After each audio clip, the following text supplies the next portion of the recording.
मैं दीप्ति आदिम जाति कल्याण विभाग संघ से। हाँ मैम, किन मांगों को लेकर आप लोगों के द्वारा जो ये प्रदर्शन किया जा रहा है? हमारी एक सूत्रीय मांग है नियमितीकरण।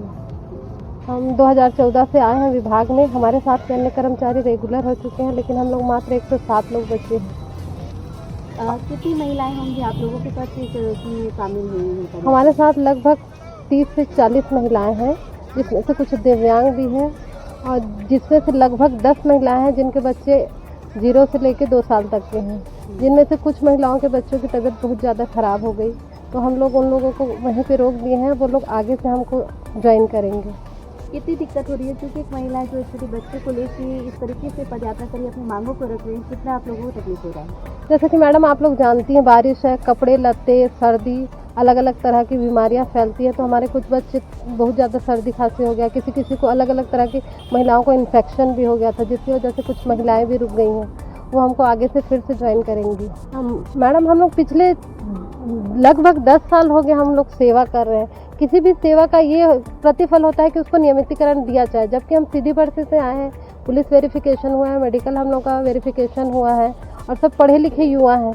हम सीधी धारा में जुड़े हुए हैं, उसके बावजूद हमारा नियमितीकरण नहीं किया जा रहा है। हमको आश्वासन के ऊपर आश्वासन दिया जा रहा है, जबकि हमारी भर्ती में बहुत सारी अनियमितताएं थी। उसके बावजूद भी हम इस पद पर बने हुए हैं और अपनी सेवा लगातार दे रहे हैं। अब हम एक सूत्रीय मांग है हमारी कि हमको नियमितीकरण किया जाए, और उसको भी सरकार हमको सिर्फ झूठा आश्वासन, सरकार बोलूँगी, प्रशासनिक अधिकारी झूठा आश्वासन दे रहे हैं और नहीं कर रहे हैं। इससे क्या है, हमारा फ्यूचर, हमारे यहाँ कुछ ऐसे युवा हैं जो चाह रहे हैं कि हम नियमित हो जाए तो हम शादी भी आ गए, क्योंकि 10,000 रुपये में जीवन निर्वाह करना बहुत कठिन है। मेरे 2 बड़े बड़े बच्चे हैं, उनको कॉलेज की मैं पढ़ाई नहीं करवा पा रही हूँ, बुक्स नहीं दिला पा रहे हैं। सबकी अलग अलग समस्या है, किसी के घर बड़े बुजुर्ग हैं, यानी हम अपना पेट पालें और सेवा करें। हमारी कोई छुट्टियां भी नहीं है, जैसे कि आपका पुलिस विभाग की में छुट्टियां नहीं होती है ना मैडम, इसी तरीके से हमारे ट्राइबल में भी आश्रम छात्रावास वालों को छुट्टी नहीं दी जाती। हम लोग एक दूसरे के अंडरस्टैंडिंग से चलते हैं। उसके बावजूद भी विभाग और हमारे सहायक आयुक्त असंवेदनशील बने हुए, ये हमारे लिए बहुत ही दुखद है। लगातार आप लोगों की मांगों को दरकिनार किया जा रहा है, मांगें पूरी नहीं हो रही हैं। आगे आप लोगों की क्या रणनीति रहेगी? हमारी आगे रणनीति ये है मैडम कि हम लोग विधानसभा का घेराव करें, और उसके बावजूद भी अगर उनके कान नहीं खुलते हैं या उनके संज्ञान में नहीं आता है तो आमरण अनशन करने पर हम लोग बाध्य हो जाएंगे। मेरा नाम प्रभुनाथ पानीग्राही है और मैं जिलाध्यक्ष हूँ बस्तर जिला स्कूल आश्रम छात्रावास चतुर्थ वर्ग कर्मचारी कल्याण संघ का। और आप लोगों की जो यात्रा निकाली जा रही है, कहाँ से निकाली जा रही है? ये पद यात्रा हम जगदलपुर से निकाले रायपुर तक के लिए। क्या मांग है? हमारी एक सूत्रीय मांग है नियमितीकरण। कितने समय से आप लोगों की जो मांग है निलंबित लंबित है और इसको पूरा नहीं किया जा रहा है? दरअसल ये हमारी सीधी भर्ती हुई थी 2014 में, और 2014 में सीधी भर्ती होने के बाद जो बाकी कर्मचारियों का उनका नियमितीकरण हो गया है, हमारा एक बैच बच गया है।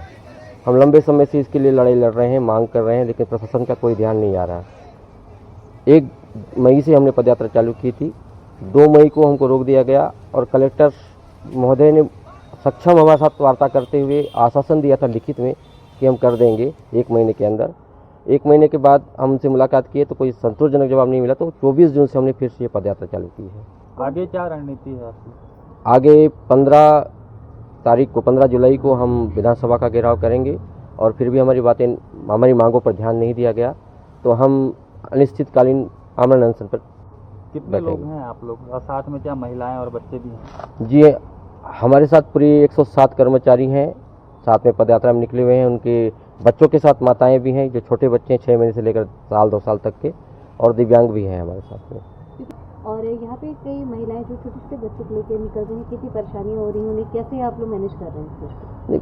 परेशानियाँ तो बहुत हो रही हैं। बारिश का मौसम है, बारिश में बच्चों को बचाना माताओं के लिए बहुत चिंताजनक रहा है, और इस तकलीफ को देखते हुए हम शिफ्टिंग कर रहे हैं। 15-20 किलोमीटर के चला एक दिन में चले हम, और रहने की व्यवस्था करें।